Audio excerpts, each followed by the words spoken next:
Project Elite is a real-time cooperative miniatures dice rolling combat game for 1 to 6 players where you battle against a horde of incoming aliens by rolling dice at the rate of 300 a minute. It has become an overnight hit in my household, which is ironic because while I usually back every Simon Kickstarter there is, I passed over this, so now all I have is the retail copy and I get to feel some of that FOMO that others typically do with Zombicide.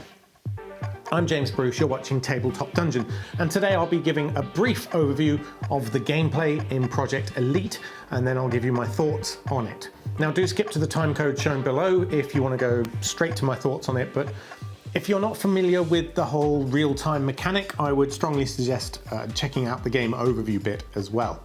So Project Elite is actually a remake of an older game. As far as I can tell, it's mechanically identical, so there's nothing drastic, but perhaps better quality components in this re-release.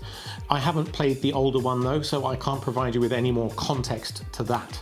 With that out of the way, let's just talk about the game, an overview of the rules and how to play. Project Elite is played over the course of 8 rounds, each of which lasts 2 minutes, though this can be modified by events or items. During those 2 minutes, you will roll your action dice as many times as possible, using and assigning the results to either take an immediate action of search or move, or assigning them for an action that requires 1 or more symbols, like shooting a gun, such as this one here that needs both a gun symbol and a search symbol. If you happen to roll a red alien movement dice, you have to deal with that one immediately and first by moving any one enemy miniature 1 space, and the path that they follow has very little choice to it. It's usually 1 or 2 arrows to denote which way it can move. Essentially, the aliens are attacking your base, led by their shared hive mind. If at any point an alien makes it into your safe zone, you lose. You also lose if anyone on the team dies. Your objective varies depending on the type of mission you've chosen, but they almost all involve heading out onto the map and assigning dice somewhere, then scrambling back to your start zone. When you assign a dice, if you put it on a blue square, that means you can pick it up at any point and re-roll it. And you also get it back again once that action is completed. So let's say you were going to fire this gun, but then you think, actually, never mind, I need that dice back, or there's no valid target, I'm not going to bother. You can just grab it and roll again. Or if you got what you needed and you took the action, you get it back again so you can roll again after performing that action. Attacking involves rolling 1 or more regular 6-sided dice and getting a number equal to or higher than the value listed on the card. For this sniper rifle type gun, for example, it has a range of 3. You get to roll 1 dice, which hits on a 2 or more. It's pretty simple. And all of the basic horde enemies have 1 health, so you get to remove that many enemies as you got hits from the board. However, placing a dice inside one of these locking symbols denoted by the yellow and black chevrons means that the dice is locked in place until the end of that round. So you have less dice to roll for the rest of the round. Sometimes this means you'll actually have locked up all of your dice and then you can't do anything else until the round ends. You can also end up with permanently locked dice when you lose some health. At the end of the 2 minutes timed play around, the aliens get actions, bite, shoot, move, etc. And then you spawn more of everything. Sometimes a boss will appear too, and they generally have more health and special abilities of some sort described on the card. They're all unique. Search actions will net you a choice of weapons or upgrades, while killing alien bosses will get you some alien tech to choose from. And that's basically it. Each game lasts no more than half hour to an hour. It's quick, it's tense, and it's really easy. Alright, so what do I love about Project Elite? The rules are really simple, and they need to be, of course, because in a fast-paced game that's played on a timer, you literally don't have time to be looking rules up. You take actions by matching symbols, you do the action, then you keep rolling. And you keep doing that until your time's up. If you need to move an alien, just pick one, the arrows show you where it moves to. And if there's something in the way, it gets pushed, again, along the same path. The rules are so simple, in fact, that I've been playing with my 7-year-old son, and the only issue he has really is deciding which alien to move. And believe me, I've been keeping an eye on his turns because sometimes, you know, kids can cheat. but I'm proud to say he's actually following the rules. Also, typically he will spend most of the game sat next to a search area in order to amass as many items as possible. That's sort of his thing. So typically he's assigned to base defense while Mummy and Daddy go and get stuff done. I also love the change of pace offered by a game like this.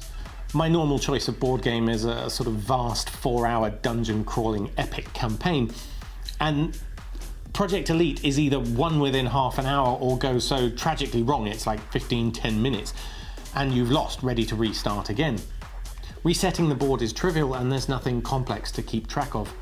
If you've discounted a game like I did because of a real-time aspect, then I'd say it's well worth having a go. It might not end up being for you, but on the other hand you might discover a real hidden gem of a mechanic. It's frantic, it's tense, it's down to the wire sometimes. The last 10 seconds spent rolling and re-rolling, trying to get that one final gun symbol on the objective. Rolling dice has never been this fun, and I say that as someone who isn't really a fan of dice-based games at all. I generally want more autonomy than a random dice will offer, but here, it works. So what's not to love? We've been playing with 3 players, so managing the board and interactions are not that difficult. But I would imagine at 6 players, things could get a lot more crowded, with people reaching over here and there. Someone's going to get smacked in the face. So I think 3 to 4 players is probably ideal, though I would be keen to try it at higher player counts. Just make sure everyone has a dice tray though. Some people might not enjoy the randomness and, frankly, nonsensical nature of rolling dice like this to achieve something. It just doesn't make any sense logically that you may need to sit there for 30 seconds trying to move your character because you just can't get the right dice face to appear. Thematically, Project Elite is very much like Zombicide Invader. Hordes of aliens overwhelming you while you try to get things done. But getting 3 actions on your turn to do stuff, move, shoot, move again, it makes more sense than, okay, you have 2 minutes to run halfway across the map and shoot everything if you're lucky, or nah, you get stuck there because you can't get the right symbol on the dice. If you prefer things to be a lot more logical, you might struggle with this. And I kind of alluded to this in what I love about the game, but while I think it is suitable for children, if you have kids who might be inclined to fudge the dice when you're not looking, I mean that's not unusual with children, then obviously this might not be the right fit for you. It does of course need a lot of trust that kids can both understand and will follow the rules. Even though it's a co-op game, like any game, there's no point if they're going to cheat. As I mentioned, I didn't pick this up on Kickstarter. It didn't seem like the timed mechanic would even be a good fit for us. But it has been a real hit. We played like 15 games last Sunday alone. I am now suffering a little bit of Kickstarter FOMO, mainly from lack of map variety. There seems to be a few expansions that either aren't coming to retail at all or aren't yet in retail. And the app is teasing another 6 or so maps which clearly exist somewhere. While the main box only comes with 2 on this double-sided board. I want more. I found a few copies of the Zombicide Invader exclusive crossover box. I guess that was useless for many backers, so I picked that up for a bit of character and boss variety. But I can't seem to find even a stupidly overpriced eBay auction for the full pledge, or any of the expansions individually, which is very frustrating. I guess ultimately it feels a little bit limited for what it is. The flip side of having such simple rules is that there isn't a huge amount of depth to it. I feel like I've now experienced pretty much all the game has to offer, and while I love what is offered, there's just no more surprises. I wish the board was modular. I wish there was a sort of narrative, a campaign of sorts. And now is probably the point where someone will tell me in the comments that one of the expansions literally does this. Grr. I don't know that for sure, by the way, it just feels like it's probably a thing added by an expansion.